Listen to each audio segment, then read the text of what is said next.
We have to begin with the great big divorce. It's over between Elon Musk and It's equivalent of cutting up suits, isn't it, and throwing it out the window. It is a moment. Let's just have a look what Trump said. It started here, and boy, did it go downhill. So, Elon Musk took to X and said that without me, Trump would have lost the election. He might be right about that. Yeah, and President Trump responded on his Truth Social platform saying, Elon is wearing thin. I wish I could do an impression. And asked him to leave. I took away his electric vehicle mandate and he just went crazy. Elon Musk then escalated the feud, saying it's time to drop the big bomb. This is when the wheels really came off the cart. Claiming that without evidence, actually, that the president appeared in the unreleased files held by the US government on paedophile Jeffrey Epstein, and that, because his name appears in it, was why they've not been made public. Yeah. Well, so the love is over. I mean, who could have predicted that two massive egos working together like this would end up really catastrophically badly? We're not talking about us. No. Oh, you'll never fall out, you two. Not really. But this is the whole thing, and this is what happened in Trump's first presidency as well, is that he got lots of people around, there were big egos, there were big clashes, and, you know, even at the time when Elon came in to do these cuts and find these efficiencies in government, you know, there was a lot of predictions saying that this wasn't going to end well. You know, added to that, Elon Musk's businesses aren't doing well. His car company, Tesla, is losing money, is dropping in sales. And, you know, the agenda that he came in with... 111 billion, it lost nearly, what, sort of 14% of its value overnight. Because of the spat, though. Right. Well... So that's a bit of self-harm on Elon Musk's part, Yeah, isn't that's it? the question. How, you know, if you're in business, getting involved in politics and then inevitably what that does to you and your personal brand, but also the fact that they are now fundamentally in disagreement about this big bill that we've all heard about that's going through Congress. Big, beautiful bill. The big, beautiful bill. That's going through Congress that is essentially going to cut taxes, but means that you're still going to have to spend quite a lot of money. So it's against everything that Elon Musk stands for and wanted to do. It's explosive. I mean, there's part of me sort of feels, give it 5 days and then we'll be in love again. But there we go, who knows? But it's interesting because one of the things about this position that Elon Musk was given, apparently where these sort of consultants, and that's what he really was, are brought in, they actually only have a timeline of about 130 days, and then they have to go because it's just a way of the president bringing people without going through committees and all this sort of thing. So it was going to end, but it's interesting, and I sometimes, in my sort of Machiavellian way, wonder whether, you know, whether Musk actually just knew this and thought, I just want to get in there and be on this national platform, get a sort of stage to proclaim whatever I want to do. But when it comes to the end of it, I can really turn on the guy who gave me the opportunity. You don't think he believed in what he was doing? I mean... I don't know. I mean, as Trump says, he wore the hat, he did the lot. He was very... he gave people $1 million in various parts of the country, swing states, to go and vote for the president. But you do wonder about these things, about how contractual it is, you know, that, you know, I'm doing all this, you've got to give me back. And clearly, for all the reasons that Salma just said, for Musk, Trump was not delivering on what he wanted. And you mentioned the credit on cars. There was a tax credit if you bought an electric vehicle, I think something like $7,000. That went, you know. And Is of course, there he didn't get his something space about, as well, when people come together from other worlds, you know, they come together from other worlds with motivations, and there's almost an idea that's joining them rather than specific policies, isn't it? There's almost an idea and a theory, because I wonder if that's a little bit what we're saying with reform, where people come together because they have an idea of what they don't want and an idea that they want to make the UK, in that case, better. But when the actual nitty-gritty of dealing with it becomes very different. It's not a party based on sort of decades, if not centuries, of thinking in a certain way and having those core beliefs. Well, I sort of think, look, I think there is a thing about these tech male superstars, billionaires. I think they actually think they should just run the world. 4 of them should just get together and run the world. You know, the power that social media gives Elon Musk means that to many ways, he does run the minds of a lot of people. And a lot of controlling young data people. is a massive, massive issue, whether it's in politics or the economy. Yeah, but your point about... Let's not conflate it, though, because you can be really, really powerful and have all this money, but you still are not as powerful as the President of the United States. And I think we do, whether you like the President of the United States or not, there is a democratic process that's run through it. We have it here where people are trying to unseat democratically elected people. You hear Dominic Cummings talking about getting rid of Boris Johnson. You hear about Elon Musk now criticising and calling for the impeachment of Donald Trump. And forming a new party. Yes, but ultimately... Dominic Cummings doesn't like a business person in the same way. He doesn't wield the same sort of power. He doesn't own a platform, which he argues But he has shaped a lot of the thinking that elected Trump, which gave him that democratic power.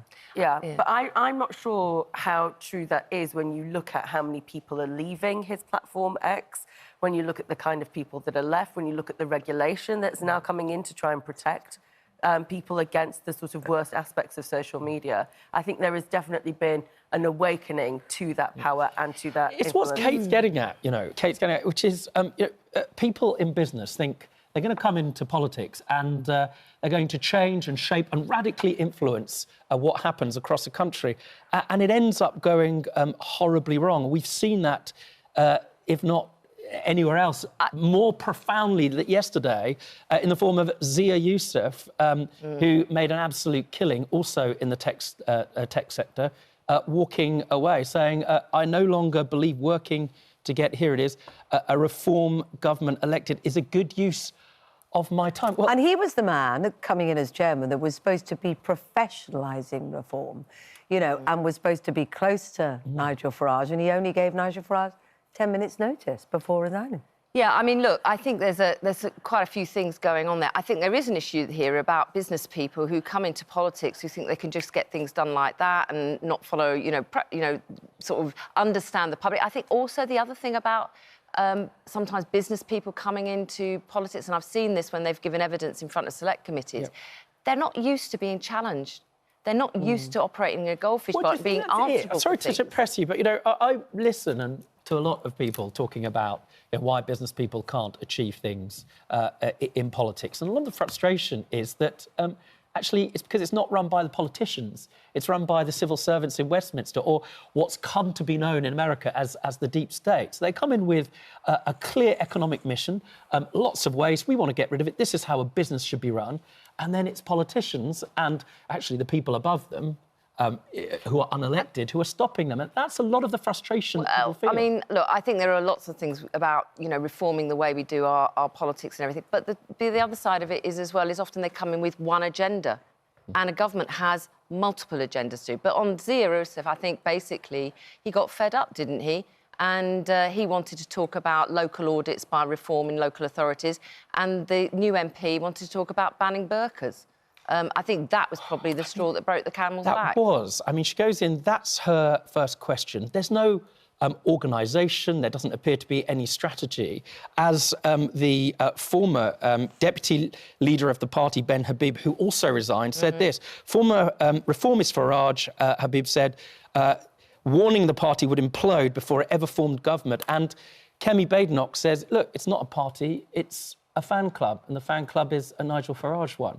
In other words, it can do well in local elections, but it's not a serious party of government. Well, I was just going to say that I think it's important that you don't... that whilst we recognise that, and I accept that analysis of it, is that there are a lot of people who are banking on reform and that feeling and that sentiment behind reform because they are upset with what's happening in what I would describe as mainstream politics.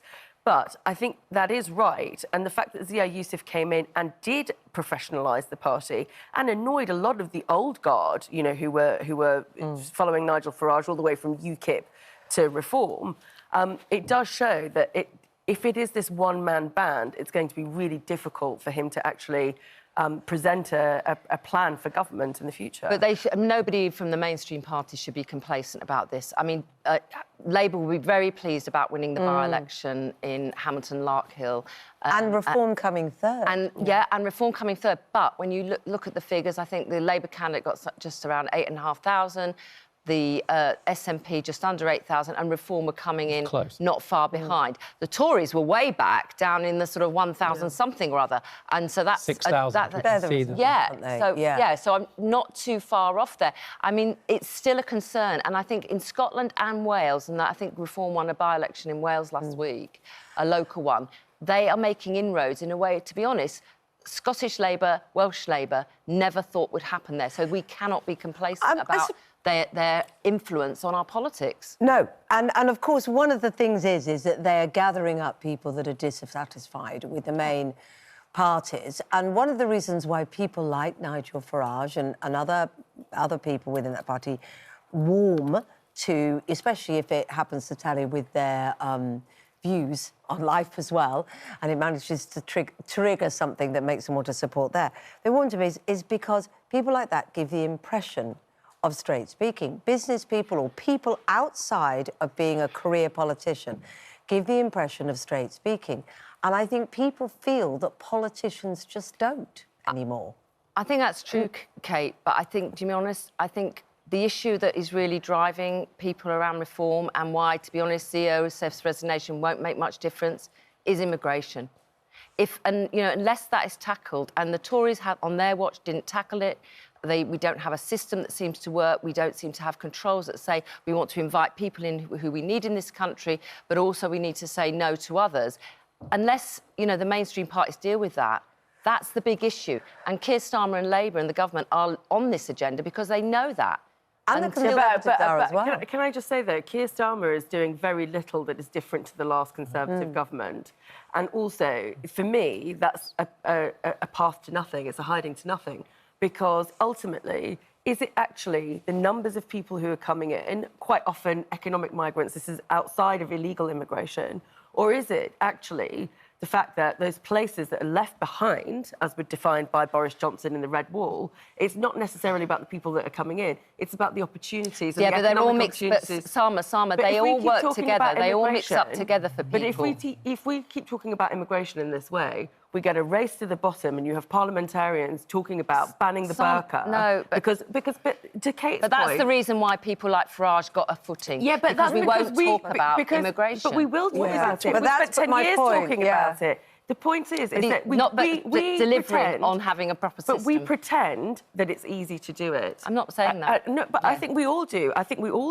We pretend it's easy to do it. We get spooked by Reform and other parties, and what we end up doing there is they're not being honest about the trade-offs in that policy. Other countries, if you look at Denmark, Mette Frederiksen, who's the Prime Minister there, she is from the left on Labour. She has taken an attitude which is to say we need to know who's coming into our country, and if they're coming on a visa and it expires, they should be leaving. We should be having really clear controls on who we want to have here and who we don't want to have here. So what's Labour proposed to do that? Well, I think Labour is starting to develop sort of a policy suite to do that. They've talked about reform. They've even talked about engaging on the European Charter of Human Rights, Convention on Human Rights, to say, well, actually some of the judgments on that are not really about dealing with our immigration today. They're about 50 years ago. In fact, the Danish Prime Minister signed up to the letter the other week that was complaining about this. But that doesn't help us know who's coming in and who's coming out. No, it does help us. Which seems to me it's about funding border control and money, and we don't have that.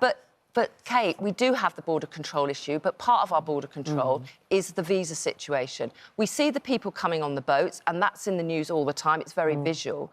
But we also have people who come on a visa and overstay and disappear into the country. And it could be years later before they catch up with them. Isn't that about money, though, finding it? Isn't part of the problem... It's about having effective border controls and visa controls and which making makes sure funding. You can get that. But so we're back to priorities, aren't we? Smarter, I think, it's smarter actions and clarity. I've got to ask you something. Why do you think? I mean, we all perhaps know the reason for this, but why do you think her first question as an MP in Parliament, Sarah Pochen for Reform, asks a question about a national burqa ban? Is this just about immigration, or is this another conversation, one that the main other stream political parties are not prepared to have about what constitutes kind of British values? Culture. And culture. And we're not talking about it. And Reform are winning on it. And if you look at what's going on in social media, what people are saying about the resignation of the party chairman is that this is actually a racist party. And that's the reason why he's not stayed in post. But at the same time, people want to be able to have these conversations, challenging ones, without being called racist. Do you think that's possible? Do you think Reform is just dog whistling and this is an example of them being a racist party, Caroline? Well, look, I think that what Reform do is they do dog whistle politics like, you know, and no one in What's this that country. mean? Well, I think what it means, it sends out there an issue like ban the burqa. In fact, I think Nigel Farage actually also called for that back in 2010 when he was a member of the European Parliament. It clearly was. I mean, I thought for as a first question, you know, it was pretty selfish of that MP in terms of what she thought was right, but what they wanted the party wanted to project.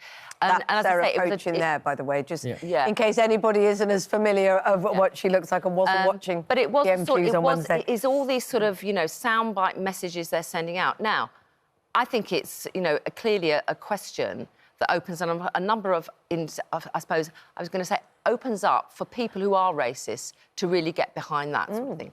But there is an issue around how our cultures work together, different cultures in this country. On the point of the burqa, sorry, I don't want to interrupt you, Caroline, but just before, on this point of the burqa, the thing that's always discussed is it's not, you know, it is literally completely covering the face. That's what people like, apart from the eyes, which people use as an argument. They use it maybe rightly or wrongly. It might be genuine or racist.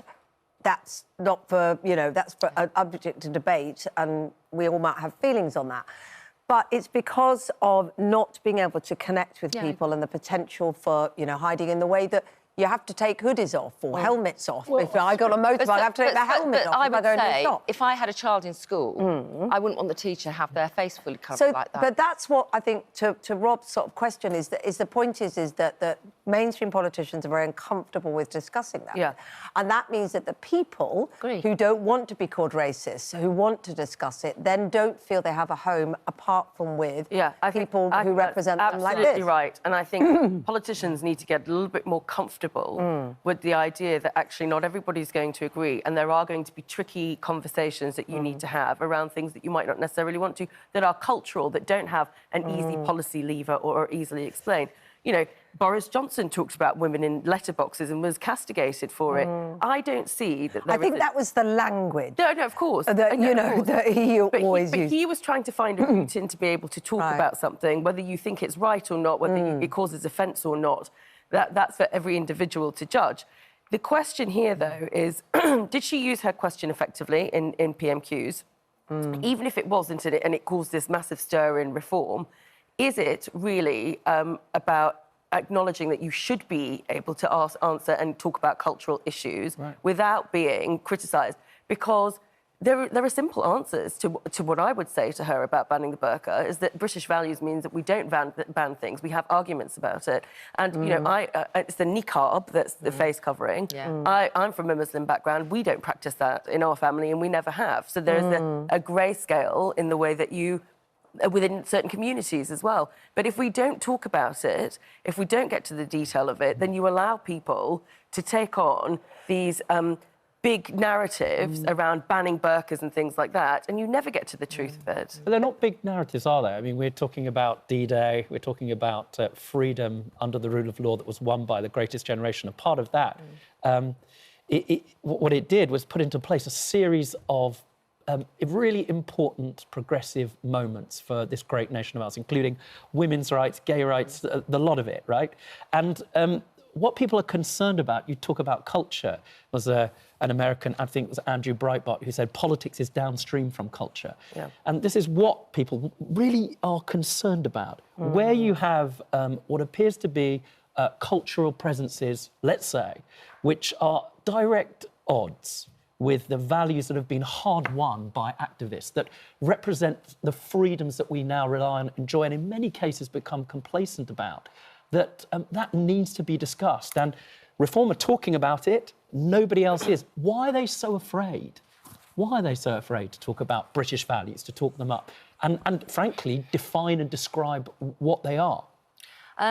I think it is because that we've created a debate now where quite often it gets shut down. Difficult things get shut down, and we've seen it in other areas of public policy as well. I mean, the trans issue, I think, was another one where things were shut down. Nobody wanted to talk about that. And I think part of the being afraid of it is that they haven't actually worked out in their own mind, having the conversations to feel comfortable talking about things. We should be able to feel comfortable. But hold on, about Caroline, talking. can I just say, we talked about British values all the time. Here's the challenge I would put back to you. Yeah. How do you define British values, and how do I define them? And where is the crossover? And then do we say that as a country and as a government, these are the absolute British values that everybody has to ascribe to? And what happens when there's a conflict with those values and something else? So one of the core British values that I admire most is freedom of worship. Sacred freedom under the rule of law. Yes. And so where do those come into conflict? And talking about banning the burqa is not something that really speaks to having that discussion and having that detail of discussion. It doesn't. Particularly as she quoted following continental Europe and other countries in doing it, which I thought was ironic for somebody representing a party that came from the Reform MP wants it to be more French. Coming to Brexit, sorry, Caroline. Well, no, I think it's true. I mean, actually, interestingly, Ataturk, who was the hero of the Turkish independence, he not only... He banned head coverings in Turkey, and it was only Erdogan that came in that allowed women to wear head coverings within the civil service. So there are examples elsewhere. The thing is trying to create that space, isn't it, for what is the issues that are making people feel insecure? What is driving some of their concerns? Right. And I have to come back to this. I think for the most part, in lots of communities around the country, people of different backgrounds, different faiths get on pretty well. But what people want is fairness, and this immigration issue. Right. But the parties aren't going out there making that case. Well, they need to. That's true. They need to. Should we talk about something that everybody is unified in being cross about, and that is the state of our British waterways? And the extraordinary amount of money for those that are in charge of them and the regulators that are supposed to, you know, the lack of teeth. I mean, you've got some incredible figures, haven't you? Yeah, I was absolutely staggered about it. Now, just to be clear, they banned bonuses through the regulator. Today, everybody's happy about that. But just have a guess off the top of your head, without the bonus, how much Chris Weston, who's the CEO of Thames Water, gets as a base salary? 1.8 million? That's that's the cumulative. That's cumulative, including bonus. 300,000. 850,000. How much? How much Your is the face Prime says Minister? it all, There's Salma. the face. That's all you need. The Prime Minister it makes 165,000. The person who regulates it gets 150,000. Do you know how much the others get to run? Some of our water companies that have failed. You're just going to upset me now. I bet they're all over $500,000. This is like a game show. Yorkshire Water, Nicola Shaw, what's her base salary, do you reckon? 700,000? Not far off, just shy of 600,000. Susan Davy, 860,000. That's Penn and Group, South West Water. I mean, it's just extraordinary, the amount of money they earn. And I think what riles people, because, you know, people are allowed to earn good money. Nobody's saying when it's not tall poppy syndrome. If people want to earn good money and do well, that's fine. But they aren't doing very well. That's the problem. Thames Water has extraordinary financial challenges. People, fines that have been implemented on these water companies are passed on to customers. Why are we not storming the streets? So, first of all, I need to caveat some of what I'm about to say, because you're right. Talented people who want to earn a good salary and are working hard for it, deliver the performance, should be entitled to that. These water companies are going through, Thames in particular, are going through a difficult time. You want to try and attract the best people in order to do that. But, however, a difficult time but they're having a difficult time because it's not been run properly. Right. So the question not is... because we've but also done we haven't got the best public, clearly. But here's the question. Why are bonuses still being awarded when the performance is so bad? Right. That's the issue. But you know, and it's baffling to me. Well, That's baffling I don't think to it's me. baffling, because I think there's a culture of this that goes on. And what is really jarring is when you have people coming on from these water companies and the organisations that represent them and say, yes, but they're putting it right because they deserve a bonus. Don't get a bonus until you've done it right. Yeah. Everybody agrees. Now, for a 0-hour salary, you only get that You live on commission, you'll be flabbergasted. I've just got a very, I know very what quick you want to one. talk about. Quick fire. This man, very beautiful man. Are you going to be congratulating Sir David Beckham, yes or no? Sir David, it's been a long time coming. We have Lady Posh now. Yeah. And we're congratulating Lady Posh. Good luck to them. Good luck, to them both. Feels like that's been long awaited. Thank you very much. Thank you so much. Thank you.